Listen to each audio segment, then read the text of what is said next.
Είστε έτοιμοι να μάθουμε και τους 8 χρόνους των ρημάτων στα ελληνικά? Πάμε!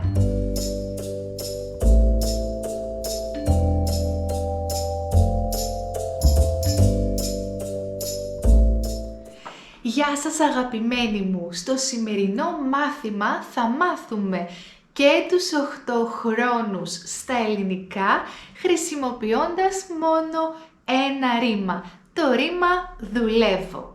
Λοιπόν, στα ελληνικά υπάρχει μόνο ένας ενεστώτας. Δηλαδή, δουλεύω μπορεί να σημαίνει δουλεύω τώρα ή δουλεύω κάθε μέρα.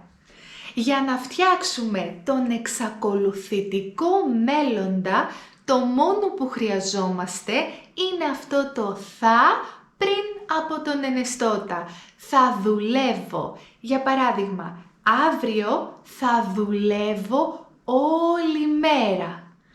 Για να φτιάξουμε τον παρατατικό, χρησιμοποιούμε την ίδια ρίζα με τον ενεστώτα.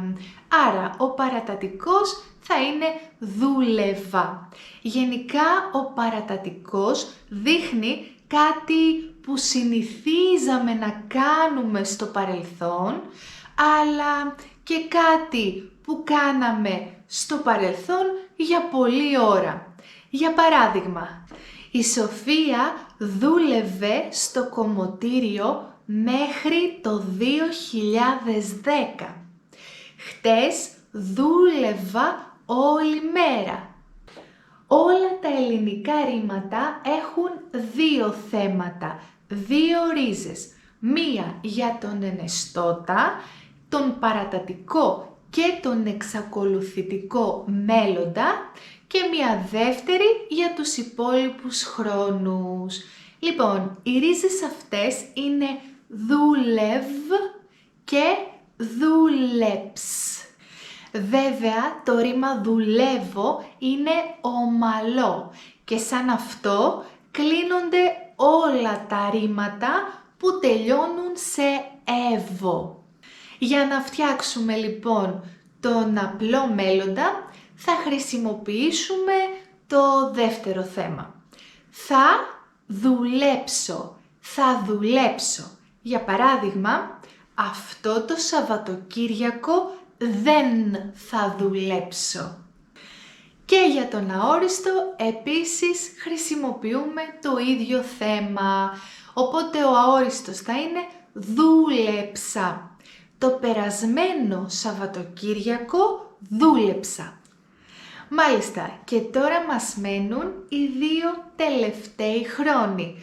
Ο παρακείμενος και ο υπερσυντέλικος. Για να τους φτιάξουμε χρειαζόμαστε το ρήμα έχω στον ενεστώτα και στον παρατατικό που είναι είχα και το απαρέμφατο του ρήματός μας που εδώ είναι δουλέψει. Άρα θα έχουμε έχω δουλέψει, είχα δουλέψει. Για παράδειγμα, αυτός δεν έχει δουλέψει ποτέ στη ζωή του. Η Σοφία είχε δουλέψει σε αυτήν την εταιρεία. Και τώρα η σειρά σου. Έχω εδώ το ρήμα μαγειρεύω. Θέλω λοιπόν να μου γράψεις προτάσεις με αυτό το ρήμα σε όλους τους χρόνους, κάτω στα σχόλια. Λοιπόν, αν σου άρεσε αυτό το βίντεο, κάνε like, εγγραφή στο κανάλι μου και εμείς τα λέμε σε ένα επόμενο μάθημα. Να είσαι καλά! Γεια!